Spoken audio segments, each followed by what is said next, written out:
Welcome to the next episode of The American Dream, coming at you from Balboa Park in California. Today's show, the Best of March, where we are highlighting the coolest stories of all the cities across the country. Let's get this show started right now. Hello, American Dream. Welcome to Hidden Bay. Welcome to Tribeca. Austin, Texas. Montreal, Colorado. Welcome to Crown Heights. In Bridgeland. In Seattle. Celebration, Florida. San Antonio Riverwalk. Tempe, Arizona. Sunny Isles Beach. Washington, D.C. Pike and Rose. Mason, Ohio. I'm in Winnipeg.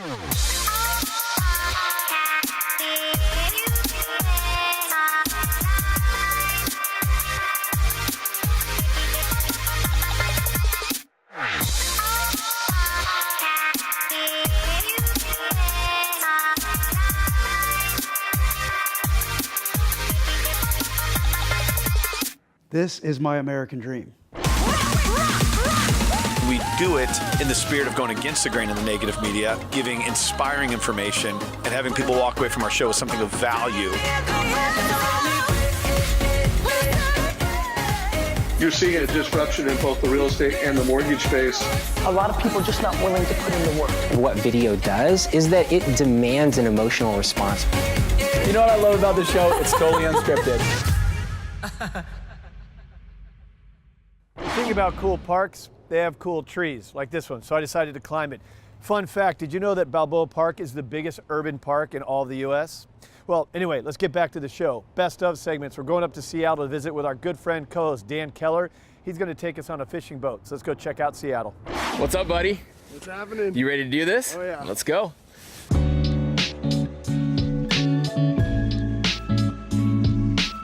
Hey, what's going on? This is Dan Keller with the American Dream Seattle. I'm gonna take you from downtown to the outdoors today. We're gonna do one of my favorite things to do in the winter out here on the water, and that's Dungeness crabbing along with king salmon fishing. We're gonna hope to catch a couple fish and show you some beautiful sights from the water. Let's go.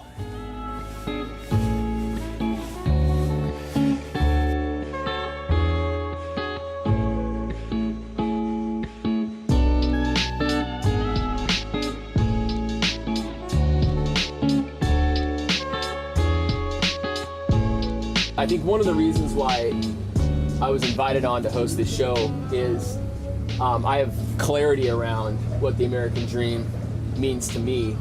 And this is a piece of it. Being out on the water, creating freedom in your life, do the things that you enjoy, and taking time. I don't care. It doesn't necessarily have to do anything with money. My whole idea with this show and my role on this show is just to give people some inspiration to dig deep and remember why we're here. And the American dream is a big part of that. We live in the best part of the entire world. And I wake up every day lucky that I'm an American, and more so that I'm an American that somehow by chance, by luck, ended up in this beautiful place.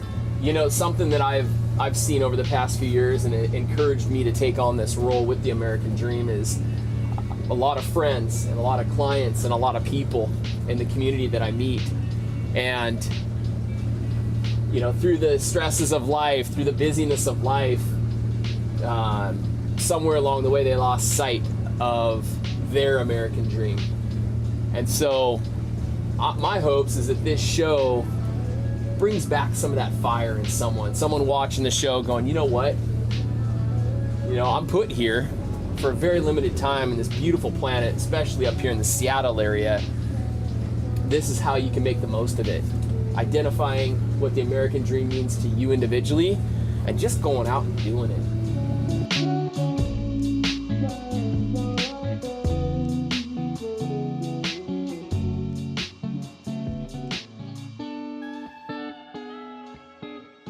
When you and I kind of met, I was talking about vlogging and creating content, doing video, and we were saying it back then that it's important. I was following a guy by the name of Gary Vaynerchuk, and he was preaching that if you're not creating content, if you're not blogging and doing video, your days are numbered. And so I kind of bought into that idea.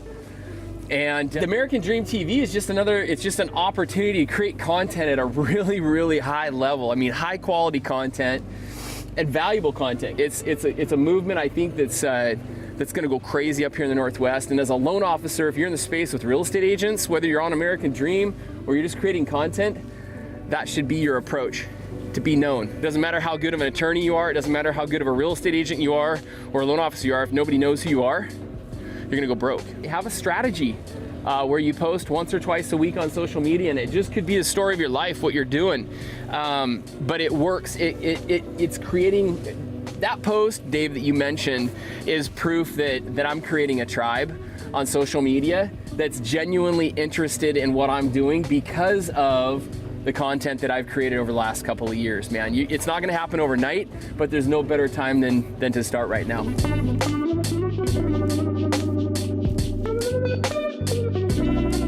All right, so that is a wrap.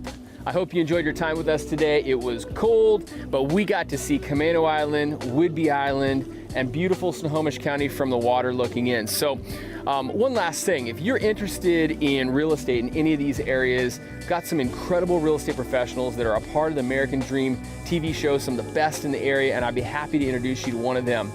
All right, here's to your American Dream. I'm out of here.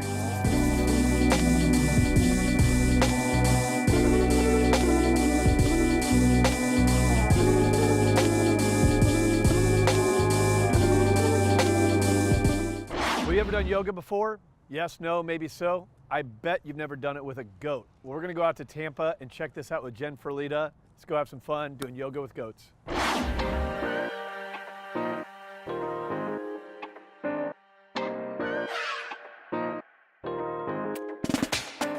I'm here today in Fonona, Florida. It is a suburb of Tampa. We're at the Grady Goat Foundation. I have Huck, what a cute little goat with us. We're with Jenn Ferlita. She's gonna spend a day here and show you what they have to offer.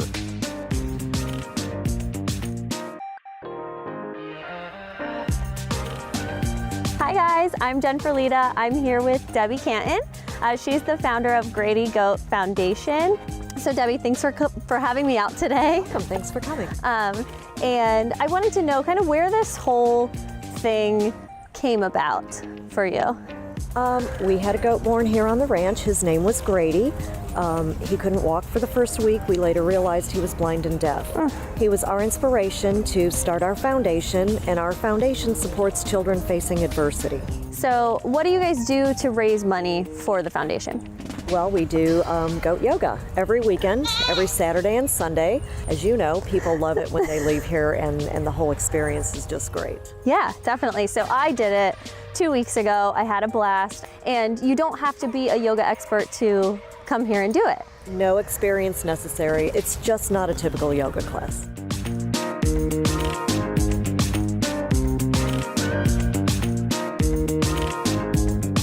How did your yoga classes evolve into what they are now?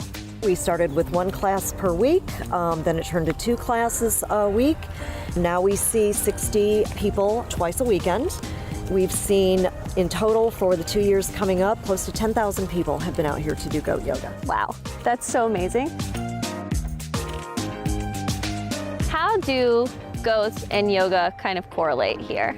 Well, they relieve stress, and actually having the goats in the yoga class keeps you in the moment and on your mat. They also help with a little stretching. When you're in child's pose or anything, they can help you get that little deeper stretch going. A little extra. But you always have to be ready because they don't care. They're going to jump and sit in your lap regardless. You ready to try some? Yeah, definitely. Let's do it.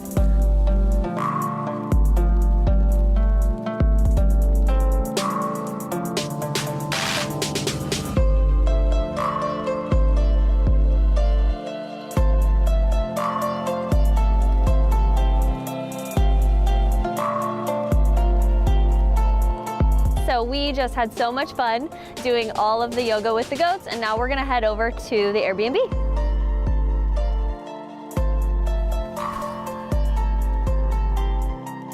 So we just came across the street and we're in front of this house. Debbie, tell me a little bit about what this is. Well, this is our vacation rental. It's a 4-bedroom, 3-bath. We're very close to a lot of destinations, like barn weddings and stuff here. We're close to Busch Gardens, to Disney. We have a lot of wedding parties that stay here. Very cool. So pretty much anybody can stay here, right? Absolutely. Amazing. So there you have it. If you want to do goat yoga, you want to stay in the Airbnb, everything is right here.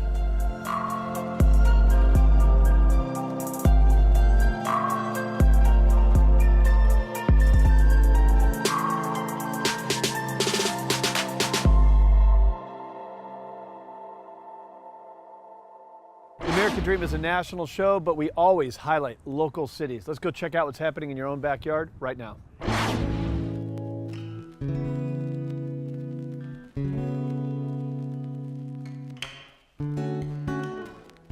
Gary, we love having you on the show, and today we're really focusing in on that lower price point buyer in the Portland market. Maybe the first-time home buyer or somebody that is rebounding from a financial issue.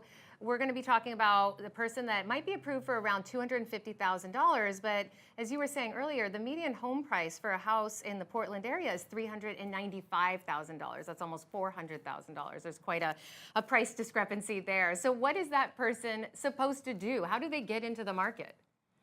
Well, the biggest thing is that, you're not going to be right in the core area of Portland. You could be certain areas, there are homes that you can fix up and make it a nice fixer, and which is hopefully not too bad. Just a cosmetic fixer would be great. If you do go like to a townhome and or a condo, you got to watch out for the HOAs and of course the special assessments that come through there. Special assessments been happening a lot, especially on siding here, because it is rainy here sometimes a lot, and a lot of trees around, so they've got siding that's actually rotting out. And so they end up with sometimes $20,000 to $30,000 for special assessments to get the new siding done on the condo. On a house, though, if we can find something that has lower taxes, prime example, I have a contract on a house right now. It was $260,000. It was out in Gresham. It's a 2-bedroom, 1 bath, about 900 square feet. It was pretty good shape. Still needs some fixing up on it, but the taxes were only $1,800 a year. So that made your payments lower. That means they could qualify. So that's the biggest thing. Yeah, so those are some other things to be looking out for. But you mentioned the rain, and you mentioned issues that can come up with a home too that potential home buyers need to be aware of. Tell us about the importance of a home inspection there. Well, the home inspection is very important. You want to do that, and you want to make sure you definitely do the oil tank search, and you definitely want to do a sewer scope. Radon's really a big one too, because we have some high levels of radon around here. Last couple of the home inspections that I've done, the sewer scopes, there was so much roots in there. It was just incredible. It looked like a little, I don't know, like a terrarium or whatever those things are called. But you just had the roots infiltrating on every single one of the joints, even on brand new houses. I did one back in the day where there was a brand new house. We did the sewer scope on it, and they missed the clean out hole. So the pipe went up and hit the concrete, and then didn't go high enough so to actually go into where it's supposed to go. So it was just hitting the brick wall, basically. Wow. So those are very, very important. Also, the other thing is that sometimes the contractors will actually drive over and squish it down, so you can have some problems there as well. So very important to get that home inspection done and to know what you're walking into. Now, another option for people might be to buy a home that maybe needs some fixing up. A fixer-upper, we see it all the time on HGTV, put some sweat equity into a property. What are your thoughts on that? Are there opportunities and investments still in the area? Yes, there is, and sometimes, the investors are really big to come and grab those houses right away, that they know they can get the biggest bang for their buck, basically. But as a homeowner, you're going to go in there, and it's best just to do the sweat equity. I mean, I did it myself. My first house I got, it was bitten by the 70s bug, so it was pretty bad. But they lowered the ceilings down. They put orange carpeting when you first walked in, and gold in one room and yellow in the green in the other room. So really funky colors. I worked on that thing for about 4 years, and by the time it was finished, I was able to double my money, and the neighborhood kept getting better. And that does help. As somebody keeps working on their house, maybe the neighborhood doesn't look great now, but it will as you're taking care of the yard, making it look nice and pretty, and getting the house spruced up, and people take notice and they'll start doing the same thing and kind of do the same suit. And you'll totally change the way of the feel and the look of the neighborhood. Sure. I love that you're inspiring us and giving us some options. You are not out of the market if you don't think that you can hit that median price point for what you were approved for. There are ways to get into the market even if you need to purchase a property that might be a little bit outside of the neighborhood you're looking for. There are still opportunities to be had. Gary, thank you so much for being on the show today. Oh, thank you so much, Jen. And one more thing I wanted to just say is, when you're buying your first house or you're down at the 250 range, one thing important to think about is it's going to be stepping stones till you get to the house that you really want. I did 3 or 4 of them before I got the house that I was wanting to have. And so it took a while to get there, so it's very important. It is very important, and people need to know, just get into the market. Start somewhere, and you will get there. Gary, thanks again for your time. You as well. And be sure to stick around. We'll be right back with more of the American Dream. Well, every good park needs a dog park. So, speaking of, we're going to go up to Carmel, which is known as the #1 most dog-friendly city. Let's go check out the cool real estate and lifestyle up there in Carmel right now.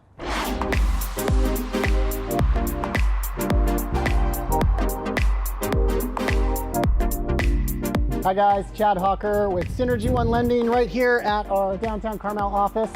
Today I've got with me Spats, and we're gonna go meet an amazing woman and agent, Molly McGee. Where are you taking the three of us? How about Cypress Inn? Cypress Since Inn? they're dog friendly, yes. All right, let's do it. All right, let's go.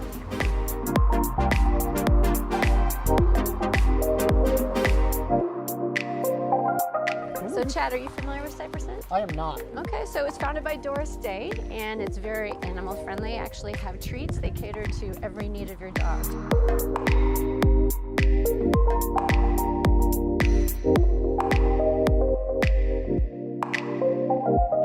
They even have Yappy Hour for the dogs. They have live music. It's a great place to stay. It's a great place to come just for a drink or have a bite to eat. They even have high tea in the afternoons. Carmel was rated #1 dog-friendly town in America. In America. Yeah. Wow. And I hear there's something cool about the beach too. Yeah, the beach is the last beach in the whole state of California that allows you to bring your dog off leash.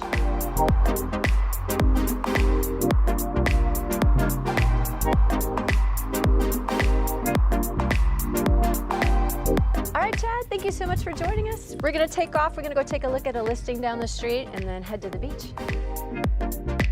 So I'm gonna take you to a listing, just a short walk away, and it's in a neighborhood called Carmel Point.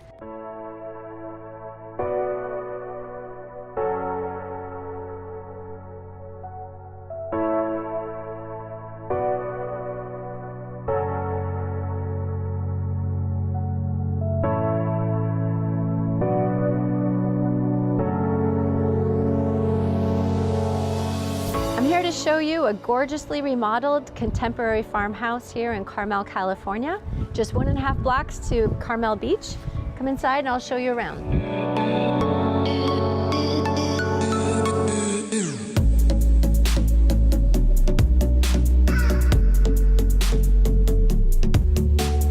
So you'll see the main living area has an open floor plan where you have a living space with a cozy fireplace, dining area, and a gorgeous chef's kitchen all on one level. Quartz countertops and new cabinets throughout, and some unique light fixtures that the seller picked out especially for this home. Upstairs we have the master suite with a gorgeous view of the Pacific Ocean. And downstairs we have a living area, 2 more bedrooms, and an additional den, which could be the 4th bedroom.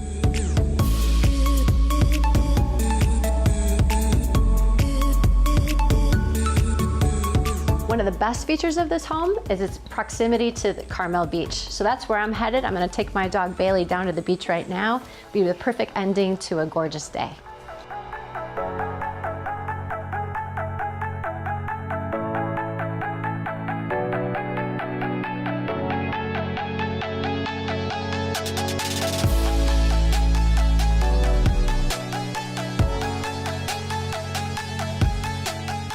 This is Carmel Beach, our favorite place to end the day. So Bailey and I are gonna head out. Thank you so much for spending the day with us. We'll see you next time in the next episode of The American Dream.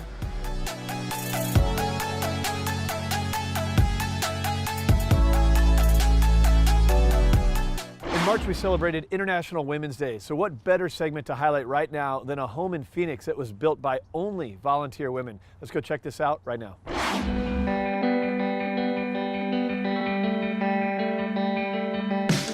Hi, I'm Temple Blackburn with HomeSmart. As part of the American Dream, I want to share with you this Women Build project through Habitat for Humanity. Just so you know, women are the backbone to building this home. So to start this off, you're going to meet my friend Micaela with Habitat for Humanity.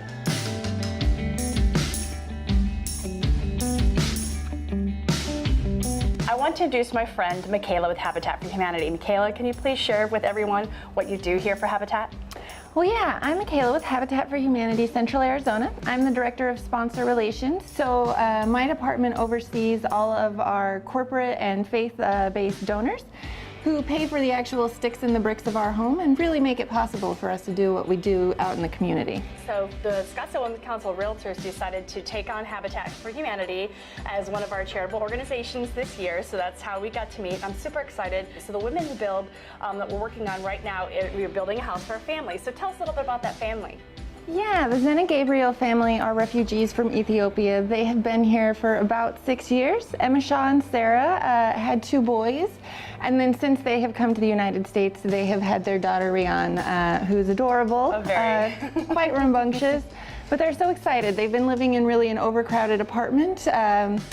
Only 2 bedrooms for their 3 kids and then themselves in kind of an unsafe neighborhood. Also, they have a son who has special needs. He's hearing and speech impaired. So this is going to kind of provide him a yard where he can play and be secure kind of in the neighborhood. So what qualifies them? What got them to this point? How did they qualify to be able to be a part of Habitat for Humanity's chosen family? Well, we serve a very specific demographic of Arizona's working poor family. So they have to be U.S. citizens. Okay. They have to be employed for at least 2 years with the ability to repay a 0-interest mortgage. Mm-hmm. They have to have a need for affordable housing. Either they're living in an unsafe environment, they're paying more than 30% of their monthly income on rent, or they are in an overcrowded situation, so oftentimes multiple families living together in one home. Oh goodness, okay. And then they have to be willing to partner, which is tougher to find than you may think, because these families will have to complete 400 hours of sweat equity as kind of their down payment on the home. They will have to attend a class on budgeting. They will have to be working on their credit, and then they will have to attend a class for homeowners, kind of preparing them for how to change your air filters and fix a toilet, things like that. How to maintain a home when you haven't ever had one, right? Exactly. Right? If you've always been a renter, there's always been somebody you can call for these problems. So we just want to make sure that our homeowners are successful in their home buying. So are we going to go maybe visit the site and take a look at how the home is coming along for this family? And that would be great. So we've made it out to the home site so we can see the progress that has happened since the Women Build started this project. And you can see a lot has been done. This is so exciting to go from the foundation to helping just start the walls to this. I can't wait to see more of it. Tell us a little bit about the process and what it takes to get this house up and running to a new home.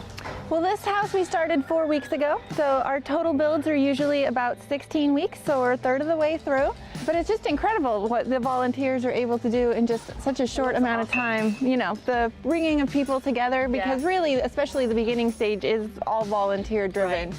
Wow. Well, this is a really good time to let everybody know we need more volunteers. Absolutely. We need people. One of the biggest things for Habitat for Humanity and the reason for sharing this in community is to get more people involved. And just so you know, you don't have to have all this technical background or construction background. You just have to show up with a smile and be ready and willing and able, and everybody will show you. It's a great way to learn how to, how to use a nail gun like I did, how to use a saw, how to use some of these things, these power tools and stuff that maybe a lot of other people, women in general, maybe we don't get a chance to use that. This is a great time to be able to come out and learn how to do so. Well, I hope you enjoyed us taking you around Balboa Park today, highlighting the best of real estate and lifestyle all across the country. That's all for today's episode of The American Dream, and we'll see you next week.